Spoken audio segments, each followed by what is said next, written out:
Good morning, everyone. Today we're taking on another project. We're going to be doing the Sumo Springs. So let's take a quick look at that, what we got happening, and hopefully it'll be a quick and easy job. I opened the box yesterday and got all the brackets out, got the Sumo Springs out, all kinds of nuts and bolts in there. Got the directions down here. And it looks like it should be pretty simple and pretty straightforward. We'll let you know how it goes as it goes. Before doing anything, we're going to do a quick dry fit. And according to the directions, this is going to go on like this, the spacer.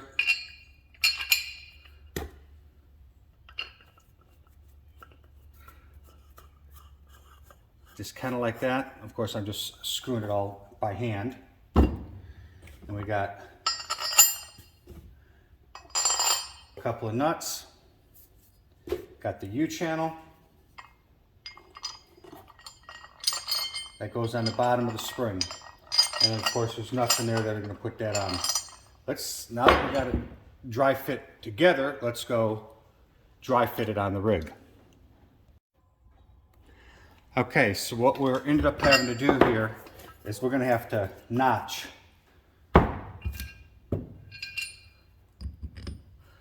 the bracket. Let's get some light in here. The bracket goes onto the leaf spring here, but the shock on the driver's side goes right here. So I'm going to have to do a little notch right here with my grinder, just grind out a little bit of that metal right there so that it actually fits around the shock properly, which, by the way, we'll be doing the shocks pretty soon here. But everything I have read on the forums for the Sumo Springs, that's pretty standard on this size coach, or this coach is having to put a notch there around that. So I'm going to run this up to the shed where I've got a grinder and notch that out. Okay, it took a little longer to grind that down than I thought. Ended up using a hand grinder instead of the bench grinder. I'll get a rat tail file, or at least some sort of file, and clean that up a little bit, just to smooth it out a little bit. I'm going to paint it as soon as I get it cleaned up a little bit. Probably should use a flat file on that.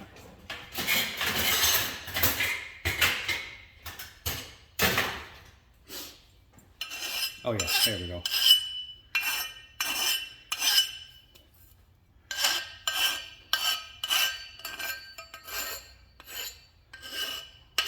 I like it. Just trying to get those edges off of it. There we go. If I'm not cutting myself, then it's smooth enough. All right, I'm gonna step outside and give it a quick coat of paint. Don't want to do that inside the barn. All right, there we go. I'm gonna set this down and let this dry. Don't think we'll have to give it a second coat. I just want to make sure that there is no raw metal showing. Painted myself. But we're just going to let that dry, and then we will continue dry fitting and putting things together when that's done. Okay, so just finished lunch. Come back down to the barn here, and it is all nice and dry. It looks good. You almost can't even tell that I painted it, other than the fact that there's a hole there. But that's the driver's side. I'm thinking I need to go dry fit the passenger side first, and then climb under there all at once and do them at the same time. Well, I can't really do that because they're on different sides of the coach, but let's go do the passenger side and see how that goes. All right, doing a dry fit over here on the passenger side. This is pretty simple. Here's the assembly that we had done earlier. Again, nothing on there is tight, but it just slips over, slides down, and then there's a bracket that comes up and two nuts. But I need to tighten this to this first. And according to the directions, it's got to go to 25 foot-pounds. And all we do to tighten that is just single nut down on the bottom, or bolt, excuse me. All right, let's hope I got that camera lined up right. We got this tightened to this, the 25 foot-pounds. Just use a torque wrench, got it down to 25 foot-pounds. And now we need to install the U-channel, and that should be about it for this side. So let's see what we can do.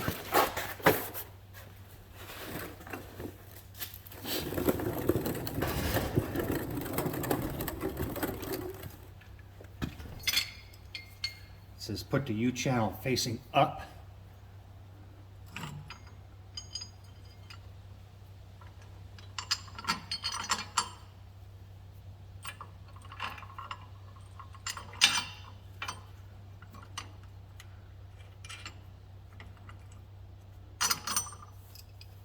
Of course, they're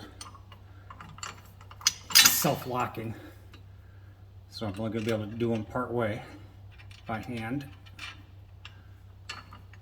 About to there. Slide it back until that's hitting, and let's go to town on it. Do this one first because my hand's here.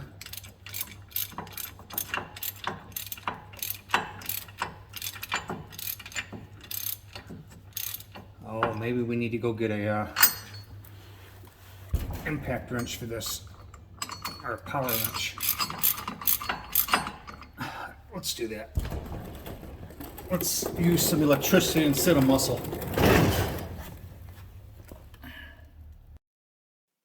So, I went and got my electric impact wrench.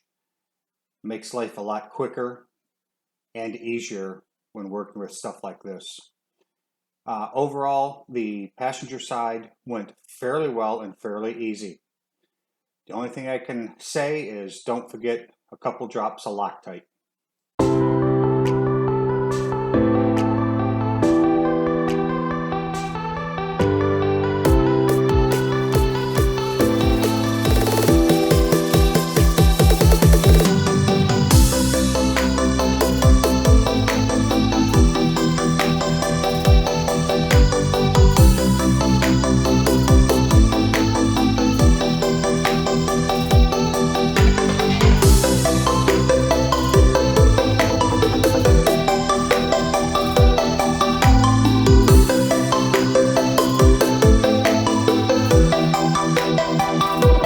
Okay, so we did the passenger side from down below. We're going to do the driver's side from up top. And hopefully this will work. So the driver's side ended up being a little bit more difficult. The shock being in front of the axle caused me to have to grind down the plate, which we talked about earlier, but also the third leaf spring that's holding the shock. So that bracket is actually bolted over 3 leaf springs as opposed to only 2 leaf springs over on the passenger side. Overall, it still went pretty easy, a little more time consuming, and lastly, don't forget your Loctite.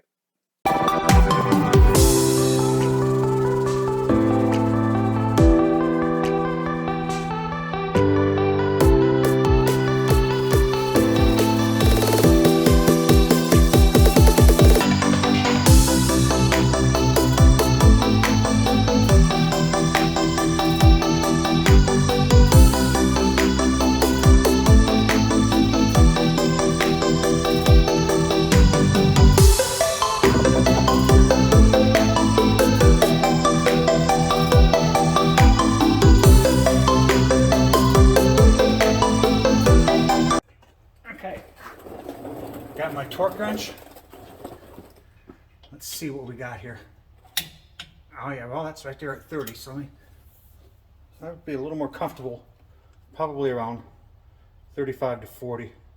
So that right there should be 40 foot-pounds. And I'm not going anywhere near crushing that thing yet, so there's 40.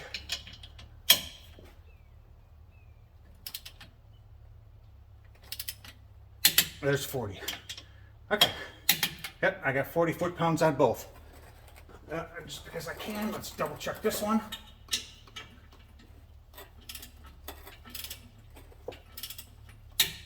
There's 40. There's 40. All right. So there you have it. That's how hard it was to install the Sumo Springs. So you can see I've got plenty of clearance. When I put the new shocks on, the new shock diameter is a 1/4 inch wider on the diameter, which would be 1/8 of an inch wider on the radius.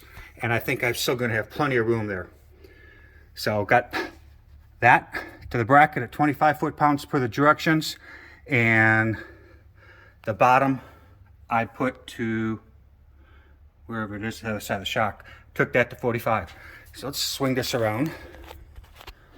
Okay, so overall, I'm going to say that was a good job.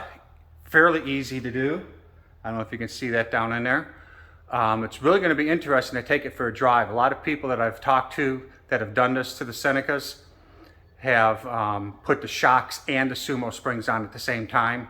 I don't know if I'm going to get a chance to drive it before I put the shocks on, because I'm thinking I'll put the shocks on next week or later in this week. Today's Sunday, so anyhow, that's a job done. We're going to call it done, say it's good. So if you've stuck around this long, thank you very much for watching. Please subscribe.